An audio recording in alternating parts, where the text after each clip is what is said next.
The thing about being underestimated your entire life is that you learn to stop correcting people. You let them believe what they want. It's easier that way. I learned this lesson early. Growing up as the youngest of 4 siblings in the Henderson family meant being overlooked was my default setting. My older sister Victoria was the golden child, Harvard Business School, married to a hedge fund manager, 2 perfect children, a brownstone in Georgetown. My brothers were equally impressive on paper. Marcus ran a successful consulting firm, and David practiced corporate law at a white shoe firm. And then there was me, Emma. The one who never quite lived up to her potential, as Dad liked to say at family gatherings. I stopped trying to explain my career path to them years ago. When I told them I worked at a law firm downtown, they assumed I was a secretary or administrative assistant. When I mentioned working in the courts, they nodded sympathetically, probably imagining me filing documents in some dusty clerk's office. The truth was more complicated. But I'd learned that some people, especially family, only see what they expect to see. This Thanksgiving dinner at my parents' estate in McLean, Virginia, was following the usual script. The dining room table was set with Mom's finest china, the chandelier casting warm light over faces I'd known my entire life. Victoria sat at Dad's right hand as always, her diamond earrings catching the light as she held court about her latest business acquisition. "The profit margins are incredible," she was saying, swirling her wine. "We're projecting 40% growth next quarter." "Outstanding, sweetheart," Dad beamed. He was a retired federal prosecutor, still commanding and sharp at 72. "You've always had such a head for business." Mom nodded enthusiastically. "We're so proud. All our children have done so well." She paused, her eyes landing on me. "Well, most of them anyway." I took a bite of turkey. I'd heard variations of this my entire life. "Emma works hard too," my nephew Tyler said unexpectedly. He was 15 and I'd always liked him. "She's always busy when I text her." Victoria patted his hand. "That's sweet, honey. But there's a difference between being busy and being successful." She turned to me with that patronizing smile I knew so well. "No offense, Emma. Not everyone can be a high achiever." "None taken," I said evenly. "What is it you do again?" Marcus asked, though he'd asked this same question for the past 8 years. "Something with law?" "I work in the legal field, yes." "Legal secretary?" Dad's tone was dismissive. "Or paralegal?" "Just an office assistant at some law firm," Victoria interjected, her voice dripping with false sympathy. "Making coffee for lawyers, running errands. That sort of thing." The table went quiet for a moment, that awful, pitying silence. Then David laughed. "Hey, nothing wrong with that. Somebody's got to keep the coffee machine running." More laughter rippled around the table. I nodded and reached for the cranberry sauce. "The coffee is important. You know," Victoria continued, warming to her subject, "it's never too late to go back to school. Maybe get a real degree? I could ask around, see if anyone needs an entry-level associate. With your experience making copies and scheduling appointments, you might be qualified." "That's generous," I said simply. Mom sighed. "Emma, darling, you're 31 now. Don't you think it's time to think seriously about your future? Your sister was already making 6 figures by your age." "I'm aware. I just don't understand where we went wrong with you," Dad said, shaking his head. "Your siblings all excelled. You had the same opportunities, the same education. Different people, different paths," I said, cutting my turkey into precise pieces. "Different paths," Victoria echoed mockingly. "Is that what we're calling underachievement now?"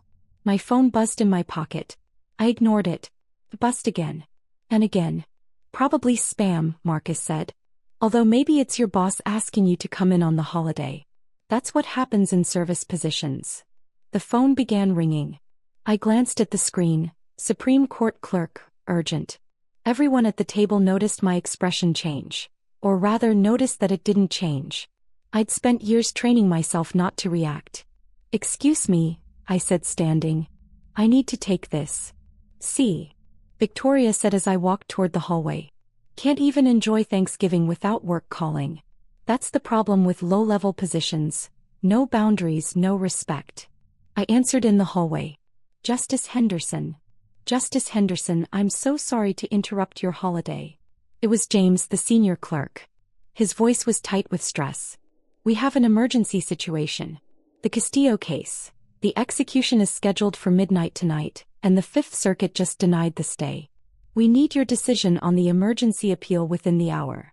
My mind immediately shifted into the mode it had occupied for the past 3 years since my appointment to the Supreme Court. A man's life hung in the balance. Send me everything. I'll review it immediately.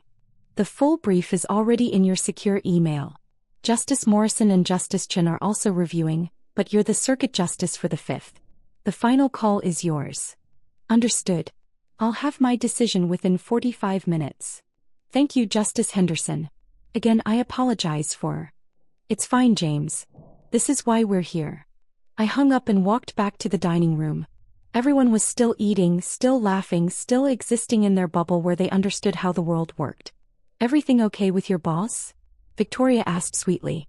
You're not in trouble, are you? I need to work, I said simply. Is Dad's study available? Of course, Dad said, waving his hand dismissively. Though I'm surprised they can't function without their assistant for one evening. That's poor management. I walked to the study, the same room where Dad had practiced his closing arguments when I was a child, where I'd decided at age 12 that I wanted to be a lawyer. The room was lined with law books, his old prosecutor plaques on the walls, his framed Georgetown law degree prominently displayed. I opened my laptop and pulled up the secure Supreme Court system. The Castillo case file loaded. 948 pages of briefs, evidence, appeals, and procedural history. A man convicted of murder in Texas, scheduled for execution at midnight. New DNA evidence had emerged 3 weeks ago. The lower courts had denied his emergency stay of execution. Now it was on my desk. My decision. My responsibility. I read quickly but thoroughly, the way I'd learned during my years as a federal appellate judge, before that as a prosecutor, before that as a clerk for Justice Brenner. The DNA evidence was compelling, not conclusive enough to prove innocence, but certainly enough to warrant further investigation. 25 minutes later, I'd made my decision. I drafted the stay order, citing the relevant precedents, explaining the reasoning. A man's life wasn't something to be rushed, not when substantial new evidence existed. I signed the order. Justice Emma T. Henderson, Supreme Court of the United States. Then I encrypted and sent it to the clerk's office. My phone rang immediately. Justice Henderson, the stay is entered. The execution is halted. The state will have 60 days to respond to the new DNA analysis. Good. Thank you, James. And James? Tell your family I'm sorry we interrupted your Thanksgiving too. He laughed, relieved. Worth it, Justice. Happy Thanksgiving. I closed my laptop and sat for a moment in Dad's study, looking at his accomplishments on the walls. He'd been a good prosecutor. Tough, fair, respected. I'd wanted to make him proud. Funny how that worked out. I returned to the dining room. Dinner was winding down, dessert being served. I slid back into my seat. All sorted. Marcus asked. Your boss happy? It's handled. Must be nice having a flexible schedule, Victoria said. Even if the pay is terrible. I mean, what do office assistants make these days? 40,000? 45. I took a bite of pumpkin pie. Emma, Mom said gently, your father and I have been talking. We want to help. We could cover tuition if you wanted to go back to school. Get a law degree maybe? Follow in your father's footsteps. That's very generous, I said. You're not getting any younger, Dad added. And let's be honest, you've wasted enough time in dead-end positions. The Henderson name means something in legal circles. I could make some calls, get you interviews at respectable firms. You'd have to start at the bottom, of course, but... My phone rang again. This time it was a number I recognized immediately, the direct line to the Chief Justice's office. I'm sorry, I said, standing again. One moment. This is getting ridiculous, Victoria muttered. What kind of office assistant gets this many calls? I answered in the hallway. Justice Henderson. Emma, it's Margaret. Chief Justice Margaret Reeves, my colleague and friend. I just saw your stay order on Castillo.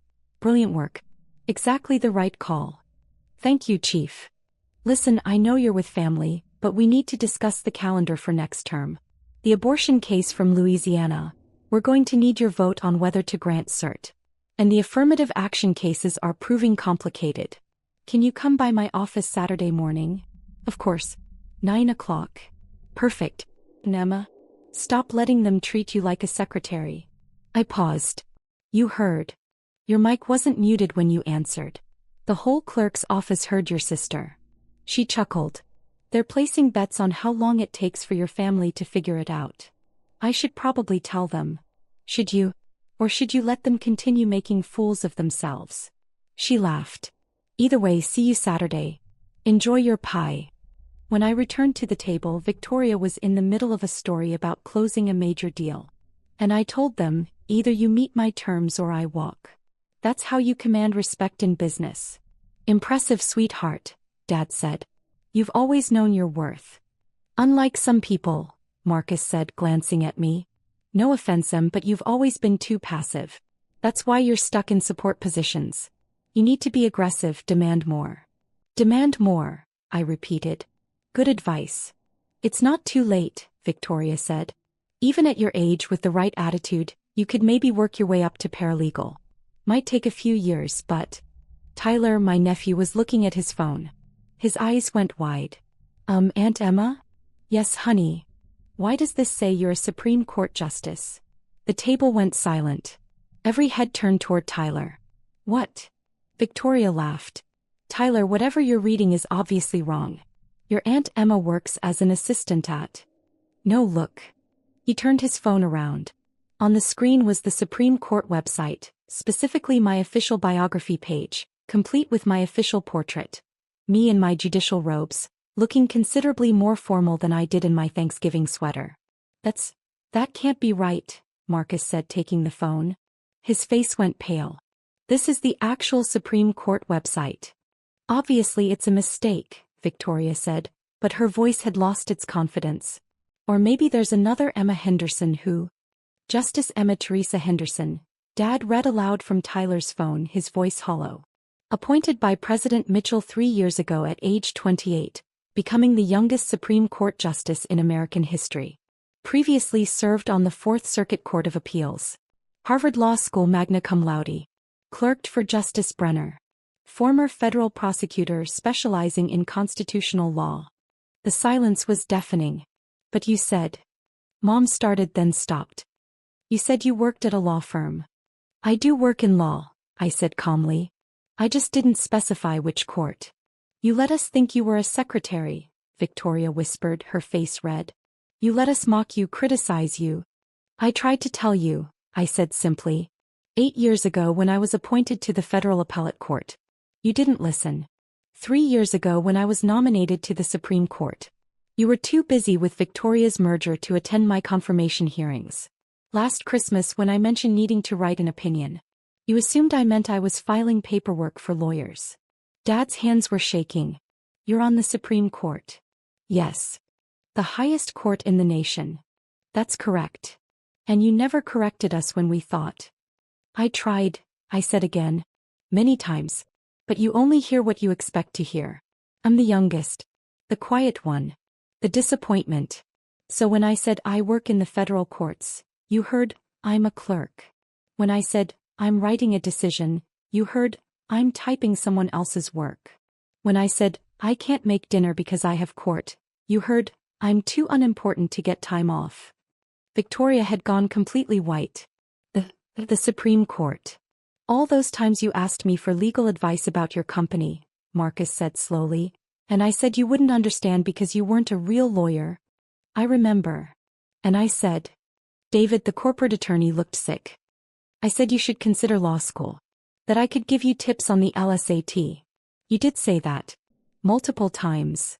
Mom was staring at the phone, scrolling through my bio.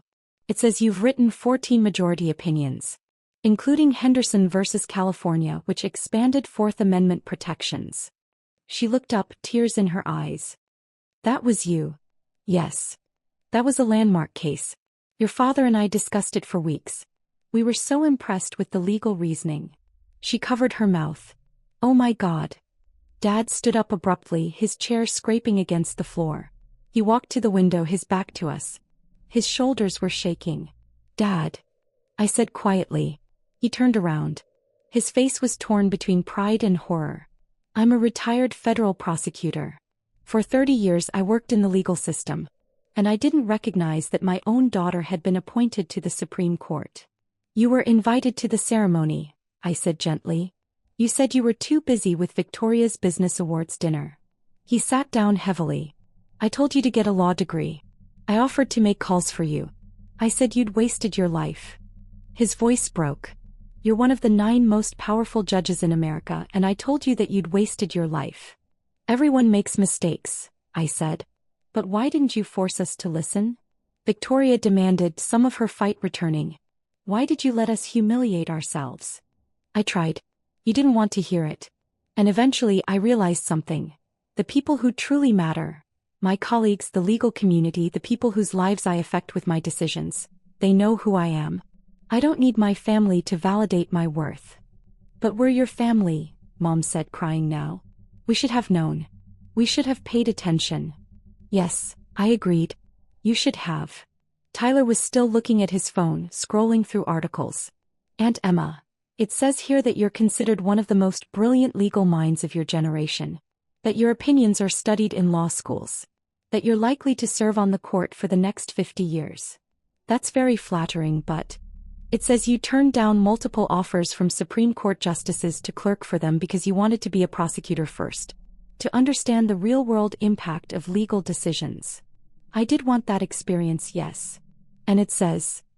He looked up, his face filled with awe. It says you were the youngest person ever appointed to the federal appellate court. And then the youngest Supreme Court justice in history. Aunt Emma, you're literally in the history books. Victoria made a sound somewhere between a laugh and a sob. All those times I tried to help you network. I tried to get you interviews at law firms. I said you needed connections. She looked at me with something like horror. You're more powerful than everyone I know combined. Power isn't really the point. The president nominated you personally, Marcus read from his own phone, which he'd grabbed. It says you met with senators from both parties. The confirmation vote was 78-22, one of the strongest bipartisan approvals in decades. The hearing was quite thorough, I said neutrally. I'm never going to live this down, David said suddenly. He was laughing, but it sounded pained. I'm a corporate lawyer. I practice in federal court. I've cited your opinions in my briefs. I literally used your legal reasoning to win a case last month. And I told you that you should consider law school. Your brief was very well argued, I said. Henderson v. Datacorp 4th Circuit. I read it when you mentioned the case at Easter. He put his head in his hands. Oh my God. Emma, Dad said, and his voice was different now, respectful, almost formal. The call you took earlier. That was about a case. An emergency stay of execution. Death penalty case from Texas. The order has been filed. You granted the stay? I did. There was new DNA evidence that warranted further review. He nodded slowly, his prosecutor instincts taking over despite his shock. That's the right call. The evidence threshold for capital cases should be higher when new information emerges. He paused. You saved a man's life tonight. During Thanksgiving dinner. While we were mocking you for being a secretary. I was doing my job. Your job, Victoria repeated. Your job is interpreting the Constitution of the United States. Among other things, yes. Mom stood up and walked over to me. She took my hands in hers. I am so sorry. I'm so sorry. We've been terrible. Dismissive and cruel and blind. You accomplished something extraordinary and we didn't even notice. You noticed what you wanted to notice, I said, not unkindly. You had a narrative about who I was and you couldn't see past it. But how could we not know? She asked desperately. It was in the news. Your nomination was front-page news. It was. For about 3 days. Then a celebrity scandal broke and everyone moved on. Besides, none of you read the news sections I'm mentioned in. You read business news, society pages, financial reports. Not Supreme Court coverage. Tyler was still scrolling. It says you live in Georgetown. In a historic row house that was owned by a former Chief Justice. I do. And you drive a... He paused. It says you have a Supreme Court police security detail. That's standard for justices, yes. You have bodyguards, Marcus said flatly. You have federal bodyguards and we thought you were struggling to make rent. You offered to lend me money last Christmas, I recalled. For expenses. It was very kind. I offered you $2,000, he said, his voice cracking. You probably make more than that in a day. Actually, Supreme Court justices make $285,400 annually, I said. It comes out to about $781 per day before taxes. Victoria laughed hysterically. You make almost $300,000 a year. I gave you advice on budgeting. I told you to clip coupons. I do clip coupons sometimes, I said. Waste is waste regardless of income. Dad was reading his own phone now, having pulled up what looked like recent Supreme Court decisions.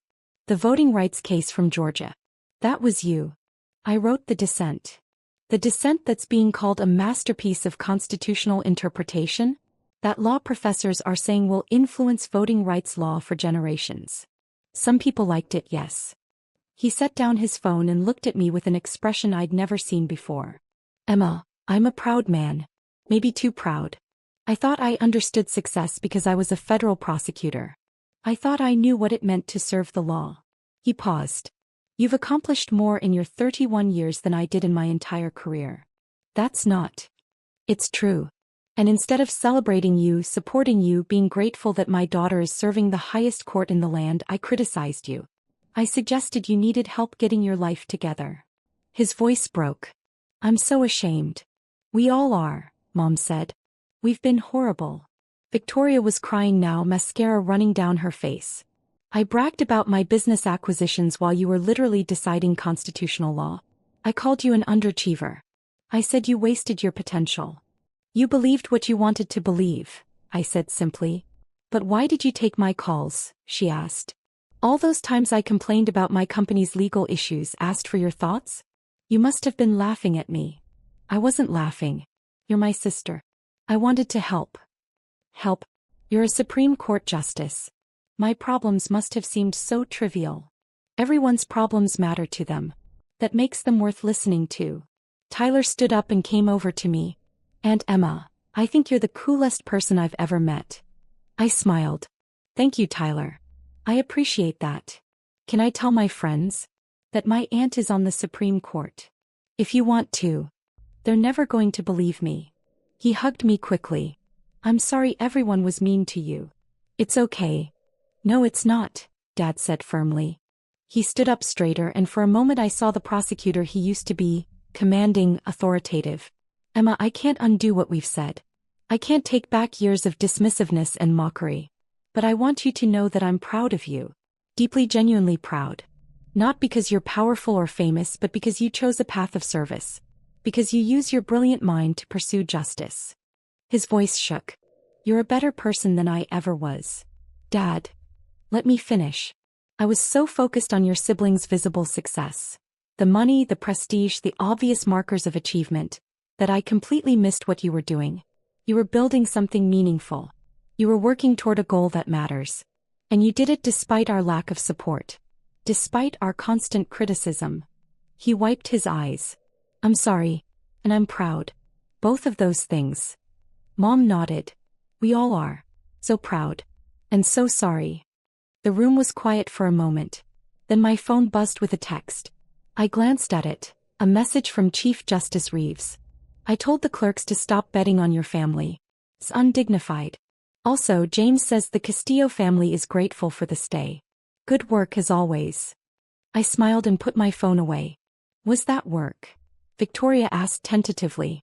Just a colleague. A colleague on the Supreme Court, Marcus said, still sounding dazed. Your colleagues are the 8 other most powerful judges in America. We mostly talk about oral arguments in case law. Sometimes we debate procedural issues. It's not as dramatic as it sounds. Emma, Mom said carefully, would it be all right if, could we start over? Could we actually learn about your life? Your work. Not what we assumed, but the reality. I considered this. Part of me wanted to say no, to let them sit with their embarrassment and assumptions. But I looked around the table at their faces. Dad's shame, Mom's desperate hope, Victoria's devastated realization, Marcus and David's shock, Tyler's open admiration. They were my family. Flawed, self-absorbed, sometimes cruel. But still family. We can try, I said finally. But it requires you to actually listen. Not assume. Not dismiss. Actually hear what I'm telling you. We will, Victoria promised. I swear. No more assumptions. And no more pity, I added. I don't need your help with my career. I don't need your connections or your advice about ambition. What I need is for you to respect that I chose a different path than you expected, and that path turned out to be extraordinary. Agreed, Dad said immediately. Completely agreed. Okay then. I took a breath. Let's start with the basics. Yes, I'm a Supreme Court justice. I've been on the court for 3 years. Before that, I was on the Fourth Circuit Court of Appeals for 5 years. I specialize in constitutional law, particularly Fourth Amendment cases and equal protection issues. I work 12 to 14-hour days during term. I read approximately 500 pages of legal briefs daily. I write opinions, hear oral arguments, and participate in conference discussions that shape American law. They really listened for the first time in years. My security detail is named Agent Martinez. I live in Georgetown in a row house that I love. I have season tickets to the National Symphony Orchestra. I hate the media attention but understand it's part of the job. I donate most of my salary to legal aid organizations because I believe everyone deserves competent representation. I paused. That's who I am. That's what I do. And I'm sorry if it doesn't fit your image of me, but it's the truth. It's an incredible truth, Tyler said. Like genuinely amazing. Victoria laughed, wiping her eyes. Understatement of the century. She looked at me with something like wonder. Emma, I'm a successful businesswoman. I've built a good company. But you're going to be in history books. Kids will study your decisions centuries from now. Maybe, I said. If I do my job well. You're already doing it well, Dad said quietly. I've read your opinions without knowing they were yours. They're brilliant. Clear, logical, compassionate. Exactly what the court needs. Thank you. So what happens now? Marcus asked. Do we pretend tonight didn't happen? No, I said firmly. We acknowledge it. We learn from it. And we move forward with honesty instead of assumptions. Can we come to the court? Mom asked hesitantly. See where you work. Watch you in action. The court is open to the public during oral arguments. You're welcome anytime. We'll be there, she promised. Front row if possible. Actually, the justices sit on the bench. The audience sits in the gallery. But yes, I'll make sure you have good seats. Tyler was already pulling up the Supreme Court calendar on his phone. There's a case next week about digital privacy. Can we come to that one? If you want to. I definitely want to. He looked at his mother. Mom, can we? Victoria nodded, still looking dazed. Of course. Absolutely. We should go too, Marcus said to David. Actually see Emma's work instead of just assuming we know what she does. Agreed, David said. He looked at me apologetically. I'm really sorry, Em. I've been such an arrogant ass. You've been who you've always been, I said. Maybe now you'll be different. I will. I promise. The evening wound down after that. The energy completely changed. Instead of performing for each other, comparing achievements, establishing hierarchies, everyone seemed subdued, thoughtful. They asked genuine questions about my work. They listened when I answered. They treated me like someone whose opinion mattered. It was strange. And nice. As I was getting ready to leave, Dad pulled me aside. Emma, I need to say something. Okay. When you were 12, you came into my study. Do you remember? I did. You were practicing a closing argument. And you asked me why I became a prosecutor. I told you it was because I wanted to serve justice. To use my knowledge of law to help people. He paused. You told me that's what you wanted to do too. I remember. I discouraged you.